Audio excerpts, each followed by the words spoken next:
Assalamualaikum warahmatullahi wabarakatuh. Alhamdulillahirabbil alamin wassalatu wassalamu ala asyrafil anbiya wal mursalin sayyidina Muhammad wa ala alihi wasahbihi.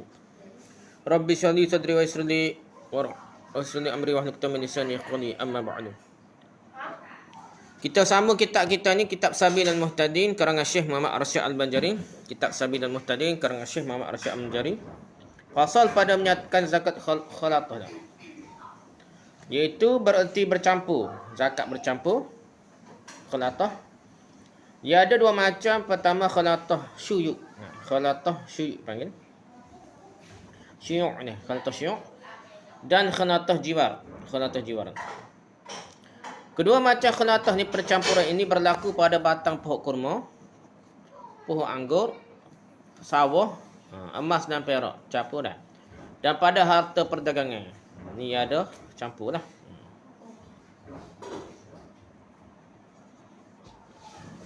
Okey, lepas tu bentuk khalatah syuyuk, percampuran syuyuk ni.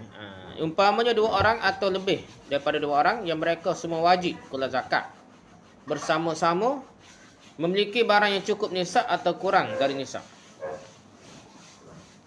Sama-sama untuk cukup nisab aku, kalau kurang campur harta lah dah. Tapi salah seorang di antaranya memiliki jumlah yang sama, baik dia memilikinya itu binatang atau barang yang dapat dikenakan zakat yang lainnya, maka zakat mereka itu sama seperti zakat seorang saja. Jadi kalau 3 orang, 4 orang campur harta tu jadi cukup nisab, cukup setahun, maka dia kira macam sah harta lah, maksudnya zakat ni tak boleh pisah, dia gabung tak boleh pisah. Maka dapatlah difahami dari keterangan di atas, kalau salah seorang memiliki kurang dari jumlah nisab, tidaklah menghalangi kewajipan bayar zakat. Kalau contohnya ada lembu 30 ekor dah, atau kambing 40 ekor dah.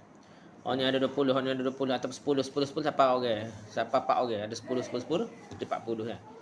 Kalau tak capur tak kena zakat, tapi capur tu kena zakat lah. Jadi kena bayar zakat lah. Umpamanya salah seorang memiliki 20 ekor kambing. Ni contoh ni lah. Dan seorang lagi mempunyai 30 ekor kambing. Dia pun kongsi pera sama-sama dah. Maka wajiblah bagi memiliki 3 ekor mengeluarkan 4/5 harga seekor kambing. Dan memiliki 20 ekor mengeluarkan 1/5 harga seekor kambing. Ni apa? Ni kira matematik ni lah. Ni kira matematik. Jadi 40 dengan 20, 30, 50 lah. 50 ekor dah. Jadi nisbah yang 50 lah. Jadi 50 ekor tu jadi semua sekali seekor kambing tu kira 5 gig lah dah. Mudah kira dah 5 gig. Waktu 2/5 2/5 bukan 1/5 dah. 2/5 atau 3/5 sepatutnya dah. Tu kalau kira matematik ni tak kena ni dah. 2/5 sepatutnya dah. 2/5 seekor kambing. Pasal kena seekor kambing, bukan 1/5, 2/5 dah. Hak tu tak ni bukan 4/5, 3/5 dah. Pasal dia 30 ekor dah. Jadi kita kena kritik lah kitab kita ni. Tak boleh pakai gitu, pasal kita ada kaedah. Kalau ada kena bertentangan dengan kaedah kita, kaedah dia kena matematik lah dah. Orang pandai matematik tahu lalu tak kena cara dah. Jadi tak kena lah sekhumus kan. Jadi 1/5 dah 3/5 dah 2/5 dah. Ada 30 ekor kambing, 3/5 kena dah. Ada 20 ekor kambing, dia kena 2/5 dah. Tu hak betul dah. Okey. Gitu dah. Kalau salah seorang tidak memiliki jumlah nisab, maka tidaklah ia mengeluarkan zakat sekalipun kalau miliknya dikumpulkan dengan milik kawannya cukup senisab. Umpamanya 2 orang bersama memiliki 2 ekor kambing, dan masing-masing memiliki lagi yang bukan termasuk milik bersama 9 ekor kambing.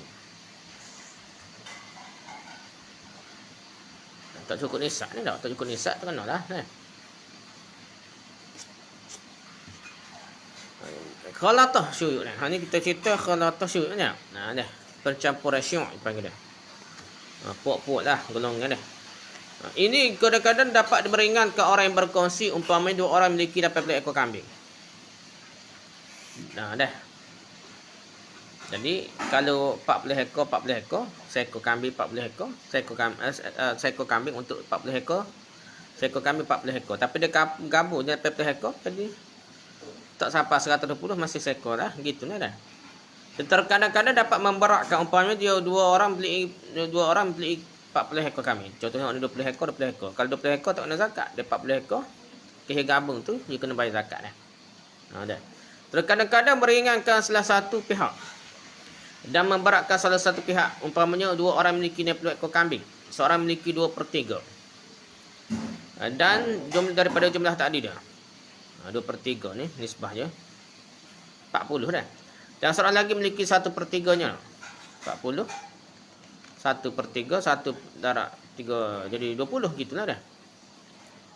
Dalam bentuk ini jelaslah memberatkan bagi memiliki 1/3 dan meringankan bagi memiliki 2/3 dah. Dah gitulah dah.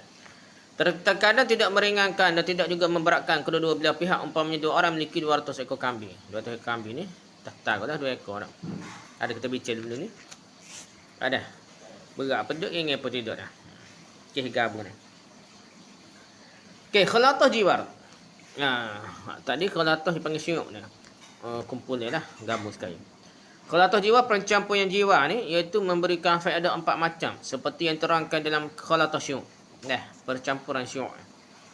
Bentuk khalatah jiwa umpamanya dua orang yang dapat dikenakan zakat, mencampurkan untanya dengan unta kawannya, mencampurkan sapi dengan sapi kawannya, lembu kawannya dah, mencampurkan kambing dengan kambing kawannya sehingga jumlahnya cukup nisab atau kurang daripada nisab, tetapi salah seorang memiliki senisab. Maka difahami dari huraian di atas bahawa apa yang disyaratkan dalam khalatah syuk, percampuran syuk kita bincang sebelum ni, dan khalatah jiwar, bahawa kedua-dua macam benda itu hendaknya satu jenis. Seperti kambing dengan kambing, dia tidak berlaku kambing dengan sapi. Kita kira-kira ni satu jenis ya. Capur miliknya, hak ni pegang kambing, hak ni pegang lembu tak sekali dah. Tak jadi hak tu tak kira bilang zakat dah. Kira ni benda yang sama dah. Disyaratkan pula keadaan percampuran dua macam harta tadi jumlahnya cukup senisab.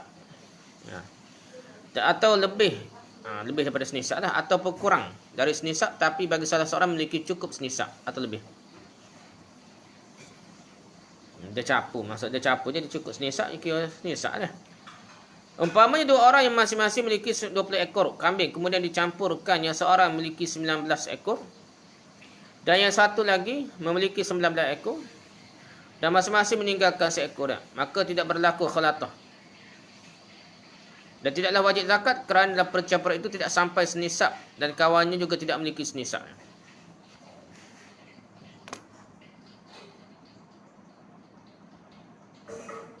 Dia kena 40 ekor dah. Tak cukup 40 ekor dah. 19 ni dah tak dapat lagi 38 dah.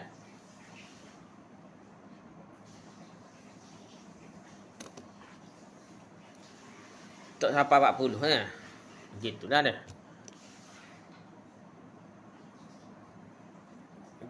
Jadi mari lepas tu cukup senisab pun tahun tu haul tu tak sampai senisab dah.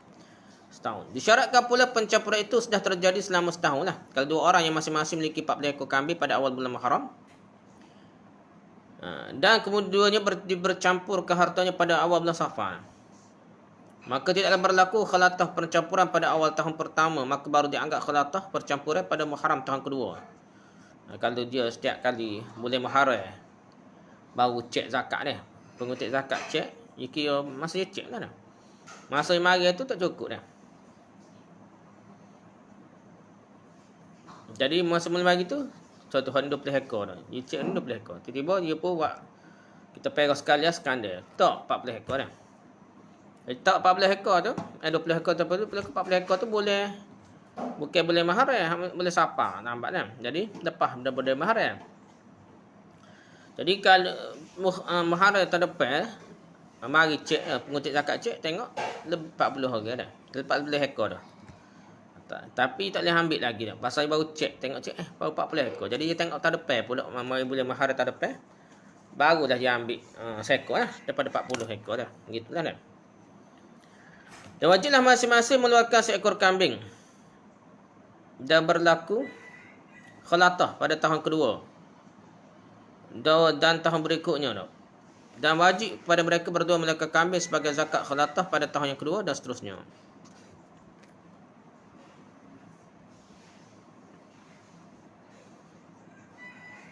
Jadi tahap pertama tu dak, tahap kedua lah.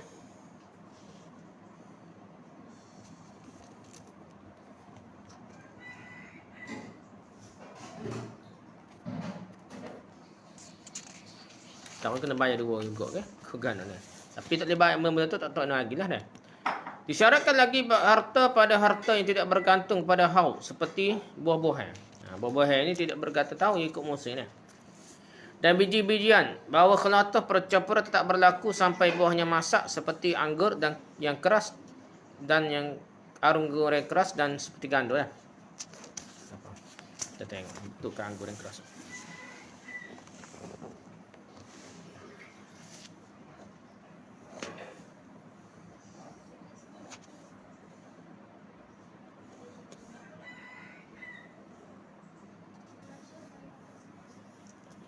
Jeram anggur dan hingga keras bijinya, gandum atau barang sebagainya. Gandum hak keras ataupun hak lembut lah. Dan tidak wajib melakukan zakat khalatah bercampur jiwa ni, khalatah jiwa terhadap binatang kecuali tempat minumnya satu dan tidak dipisahkan. Kandangnya satu, kemudian digembalakan kepada rumput yang sama lah, gitulah. Jadi persyaratan yang harus tercapai adalah sama tempat mengembalakannya, satu kandangnya, ada jalan yang menghubungkan kedua kelompok kambing itu, sama tempat merah susunya, ada satu pengembalanya. Tu baru jadi satu soalan satu tuai lah, walaupun ada dua tuai lah. Tidak disyaratkan satu orang yang memerah air susunya, dan tidak disyaratkan satu tempat air susunya, dan tidak disyaratkan adanya niat dalam mencampur kedua harta itu. Tak ada niat pun, kalau dia setepak, dikira setepak lah. Kalau binatang yang sudah dicampur berpisah dan masa perpisahannya tidak lama, maka batallah khalatah percampuran. Dan jika perceraian itu hanya sebentar dan keduanya tidak tahu, maka tidaklah mengapa. Lama lah perceraian gini lah. Kalau pisah lama tu, baru boleh tu pisah tak. Tidak pegang sekali, pegang lain. Jika pisah lah tak. Tapi kalau sebentar bersehari dua tu, sambung pula, jika tak pisah lah. Dan kalau kedua-dua pemiliknya tahu perceraian itu dan diakuinya atau dikosakkan oleh keduanya perpisahan itu, atau hanya diketahui oleh salah seorang daripadanya, maka batallah khalatah. Dia tak campur lah, jika masing-masing dah zakat ni lah. Jika dibatalkan oleh kedua belah pihak khalatah percampuran sebelum genap setahun umpamanya, masing-masing melihara hartanya sendiri masing-masing, maka wajiblah mengeluarkan zakat bagi yang sampai nisab, dan tidak wajib bagi zakat bagi yang tidak sampai nisabnya. Jika sampai nisab kan, orang mari cek tengok, pisah tak sekali nama mereka dah. Tapi cukup nisab lagi, dia bayar juga dah.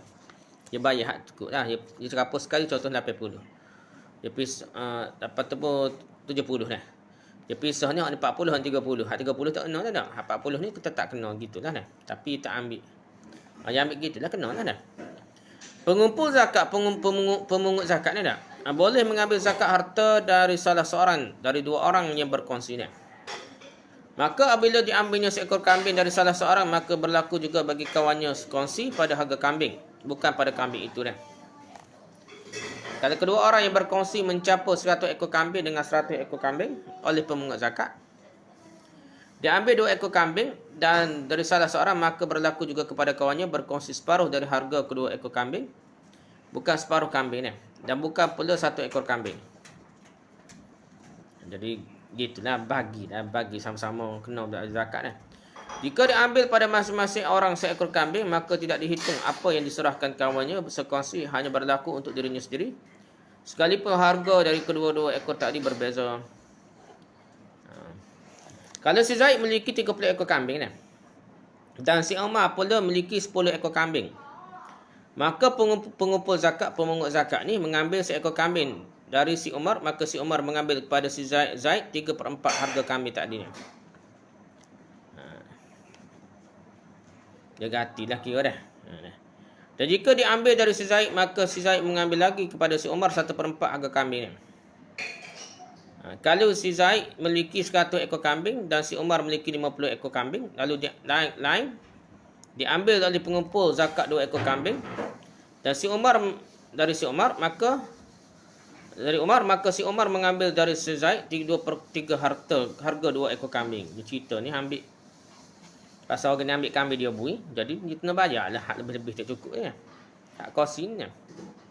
Ya, kira kambing siapa dia? Dia ambil kambing hak dia ambil daripada kambing orang hak sikit, dia kena bayar banyak-banyak. Kalau dia ambil daripada kambing yang banyak, kena bayar sikit lah, tak siapa harga sekor kambing ni. Dan jika diambil dari si Zaid, maka si Zaid mengambil dari si Umar 1/2 harga 2 ekor kambing.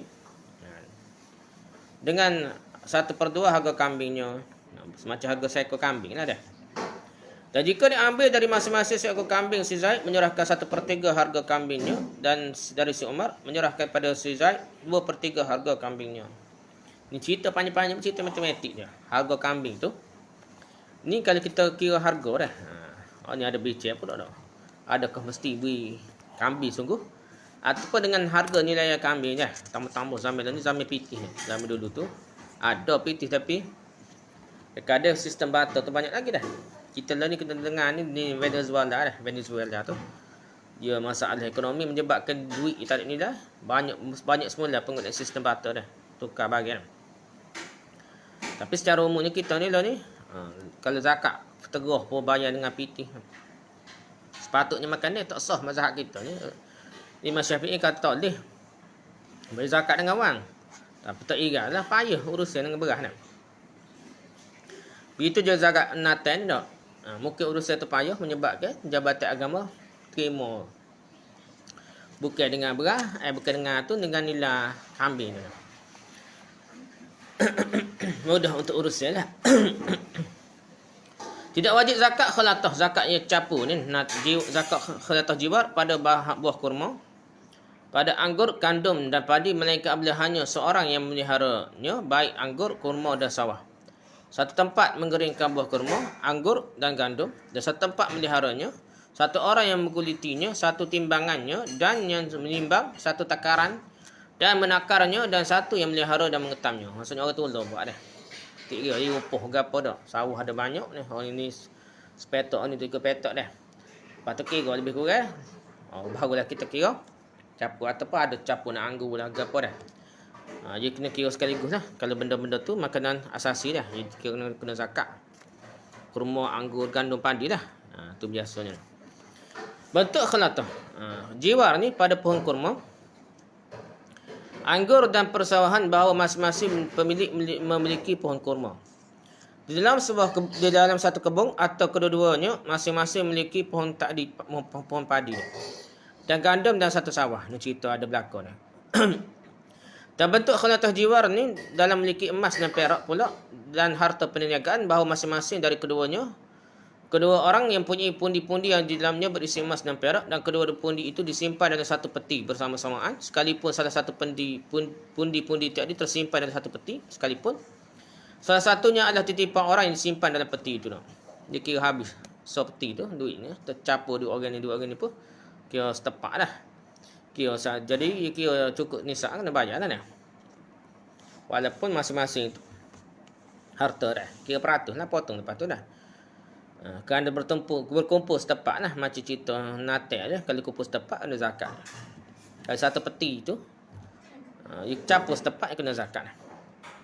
Disyaratkan keadaan emas atau perak itu dalam satu pundi-pundi. Maka jika ada dalam satu peti 4 pundi-pundi bungkus yang menjadi milik Zaid, Umar, Bakar dan Khalid, dan dalam setiap bungkusan tadi berisi 5 misqal ataupun 50 dirham perak, dan semua bungkusan itu disimpan dalam sebuah peti selama setahun, maka wajib dari setiap dari 4 orang tadi mengeluarkan zakatnya 1/8 misqal emas atau sedirham dari 1/4 dirham perak. Sedirham dan 1/4 dirham perak lah. Gitulah.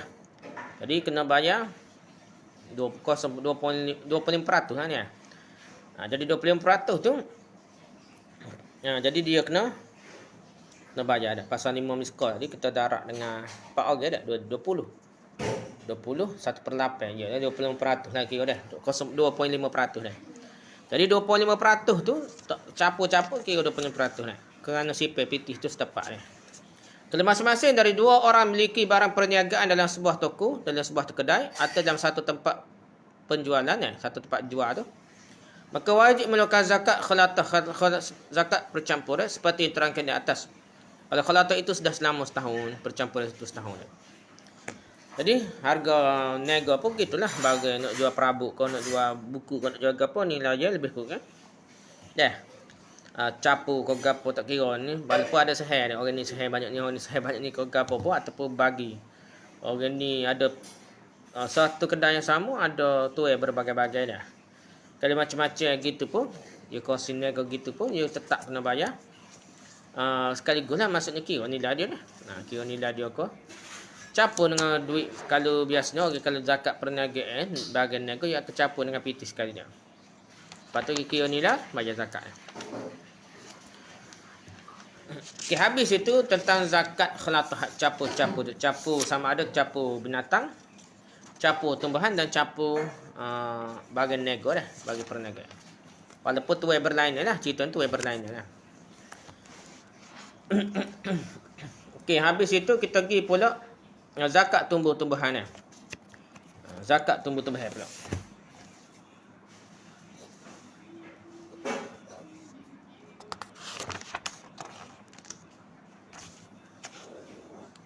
Bab zakatin nabat, zakat tumbuh-tumbuhan.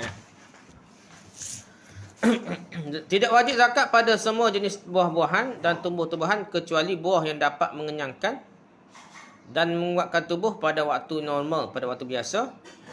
Yang mengenyangkan itu ada kalanya pada tumbuh-tumbuhan seperti kurma dan anggur. Dan kadang-kadang dari biji-bijian seperti gandum dan jelai. Jelai adalah jenis gandum juga, namun bijinya lebih panjang dan lebih besar dari gandum. Dan lebih kecil dari jagung. Dan semua jenis kacangan baik yang berwarna putih, hijau, merah atau hitam. Kacang zurrah iaitu besar dan putihnya seperti kacang putih Hans, tapi bukan dari jenis kacang. Dukhan pula seperti kacang hijau, besarnya dan hijaunya tapi lain dari jenis kacang. Adas pula termasuk jenis kacang dan besarnya seperti kacang warnanya kuning tua. Tidak wajib zakat pada yang tidak mengenyangkan seperti delima, zaitun, mangga, biji minyak, lobak, semangka, mentimun dan semua buah-buahan yang tidak disebutkan tadi. Tidak sebut juga. Kena berah pun sama lah. Pasal dia sama dengan benda yang mengenyangkan dah. Kita tak makan gandum, jadi gandum tu ialah berah lah. Tidak wajib zakat jenis buah-buahan yang mengenyangkan terkecuali sampai nisabnya. Maka nisabnya tidak berkulit seperti beras atau yang dimakan dengan kulitnya seperti kurma dan buah anggur, gandum dan kacang adalah 5 awsaq. Jadi kira dia nisabnya 5 awsaq. Awsaq. Dan yang termasuk dengan 5 awsaq itu 300 gantang. 300 gantang dah. Kerana satu awsaq itu 60 gantang. Dan yang segantang itu 4 perapatan. Dari seperipatan itu serital sepertiga dengan rital Baghdad. Dan rital Baghdad itu beratnya 128 dirham. Dan 4/7 dirham. Kira jam duduk belakang dah. Dia ada kira ni tak? Dr. Wabah Zalil Fiqh Islami dia tu dia ada tunjuklah kira yang ikut sukatan model dia. Ada kilogram dia berapa dah. Kalau gini kira dulu ni pening lah kita dah. Maka yang 5 awsaq itu beratnya 1600 rital. Tetapi kebiasaannya liter, kita kata liter dah. Kita buat simbol dengan air lah 1600 liter air dah. 1600 liter air boleh tu dah. Tapi kebiasaannya ditukar dengan gantang, bukan ditimbang. Ditimbang dengan rital hanya untuk meyakinkan takaran saja apabila sama antara takaran dan timbangan. Jadi dia kata bukan timbang, tapi kata ni bukan ukuran berat. Kata ni ukuran itulah. Kata stetu ke, do cetu ke gitu seperti dan gitulah cerita dia. Tapi untuk mudah kira, dia kata kira berat. Macam liter air dah. Liter air. Tetapi kalau keduanya berbeza, umpamanya cukup 5 awsaq dengan timbangan, tetapi tidak cukup dengan takaran, tidaklah wajib zakatnya. Jadi kalau tak tahu gap, kita kira 5 awsaq dengan timbangnya lah. Berat lah. Kalau tak cukup takaran, tak wajib zakat lah. Jika cukup 5 awsaq dengan takaran dan timbangnya, dua-dua cukup dah. Sama ada kita timbang dengan isi padu dah. Dah. Kata isi padu dah. Atau pertimbangan berat sampai dengan timbangan jumlah nisabnya, maka wajiblah mengeluarkan zakatnya. Kira lebih kurang dah. Okay, kurma dan anggur ada 2 macam. Sebahagiannya dapat dikeringkan dengan dijemur dan sebahagian lagi tidak dapat dikeringkan dengan dijemur. Maka yang dapat dikeringkan apabila mencapai 5 awsaq. Sesudah kering, maka hendaklah ditakar ketika kering. Dan yang tidak dapat dikeringkan dianggap 5 awsaq ketika basah. Tak boleh nak kering ke apa, kita basah pun kira jugalah. Maka hendaklah ditakar ketika basahnya dan dikeluarkan zakatnya ketika itu, dan dikumpulkan yang tidak dapat dikering dengan yang kering untuk mencukupkan hitungan nisab kerana jenisnya sama. Ada hak kering, ada hak basah, kira sekali dah. Asal kita boleh kira cukup nisab dah.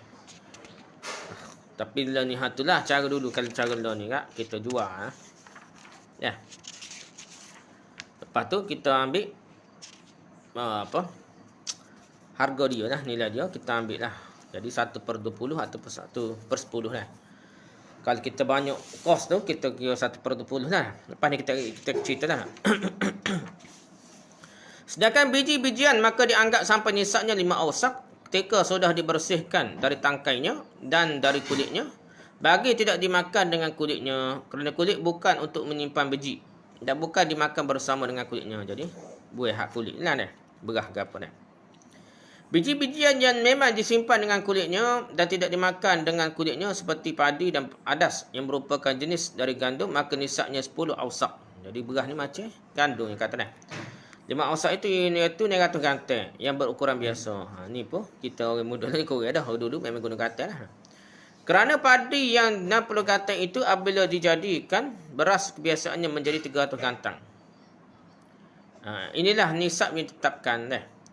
Sedangkan kulitnya tidak termasuk dalam hitungan nisab. Terkadang padi yang 100 gantang apabila dijadikan beras kurang dari 300 gantang. Kebuah kulit tu tak sampai 300 gantai pun dah. Maka tidaklah wajib mengeluarkan zakatnya lagi dah. Tak cukup lagi dah.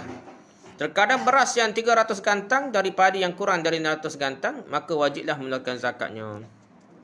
Kalau jadi cukup 300 gantai, cukup nisab dia kata dah. Dah bayar zakat lah dah.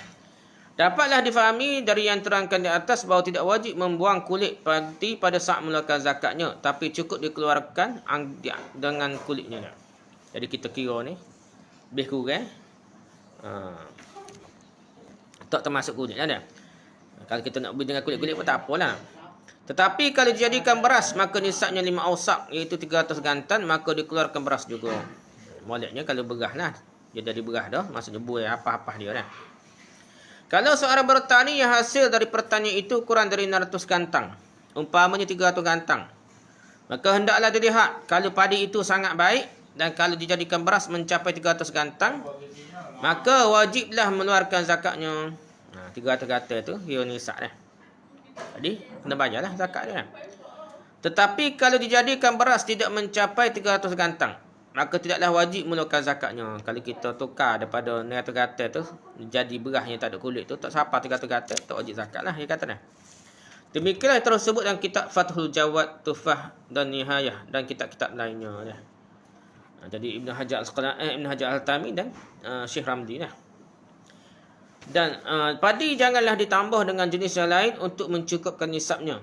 Umpamanya gandum yang dicampur dengan jelai, kurma tidak dicampur dengan anggur kan jenisnya berlainan. Jadi tak usah campurlah benda tu berlainan kata dah.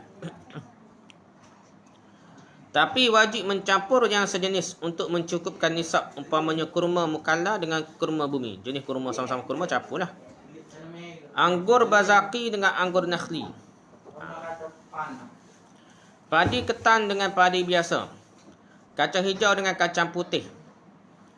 Kerana semua biji-bijian tersebut sejenis dan jumlah zakatnya diperhitungkan sesuai dengan jumlah masing-masingnya, masing-masing macamnya. Dan kalau sukar menghitung, kerana banyak macamnya, dan jumlah setiap macam sedikit, maka dikeluarkan macam yang kualitinya sedang-sedang, yang sederhana lah. Tidak dikeluarkan yang berkualiti tinggi dan tidak juga yang berkualiti rendah, ambil yang sederhana lah. Tetapi diambil pertengahan dari kedua-dua macam itu. Dan kalau dikeluarkan zakat dan yang sukar menghitungnya, yang disesuaikan dengan jumlah macamnya, atau dikeluarkan yang terlebih baik, maka boleh saja dari termasuk yang terbaik. Boleh ambil yang terbaik pun boleh juga lah.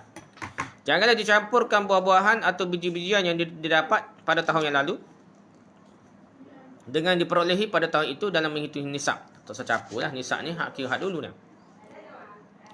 Sekalipun dikeluarkan hasil buah-buahan pada tahun kedua sebelum mengetam hasil tahun yang sebelumnya. Jadi kadang-kadang beras ni, dia zakat ni bukanlah berdasarkan haul dia, berdasarkan tuai. Dia tuai ke? Kalau lebih daripada 300 gantai, maka kena zakat. ambillah 1/20 ataupun 1/10 kan. Lepas tu gak bayar dah zakat, ada sipir di store kita kata gak hak tahun lepas. Tak kira dah tu hak bayar dah zakat, ambil yang baru lah, baru ketai, baru tuai dah. Tetapi dikumpulkan dalam menghitungkan nisab hasil ladang yang dituai 2 kali dalam setahun, sekalipun berbeza-beza waktu menuainya, dengan syarat jika kedua-duanya dituai dalam setahun. Dah. Dan jarak antara keduanya tidak melebihi dari 12 bulan. Gitulah. Jadi kalau nak capur pun boleh, tapi kalau tak bayar lagi lah, tak bayar lagi, kira sekali bayar pun tak apa. Tapi kalau bayar dah, kira dah dah. Kira bayar hak tu suku dah zakat. Ni bayar suku pula, cukup zakat dah. Pasal dia kira atas menuai, bukan atas haul macam zakat-zakat natal, harta dan sebagainya lah. Wallahu a'lam. Subhanakallahumma wa bihamdika, subhanakallahumma wa bihamdika, asyhadu an la ilaha illa anta, astaghfiruka wa atubu ilaik. Assalamualaikum warahmatullahi wabarakatuh.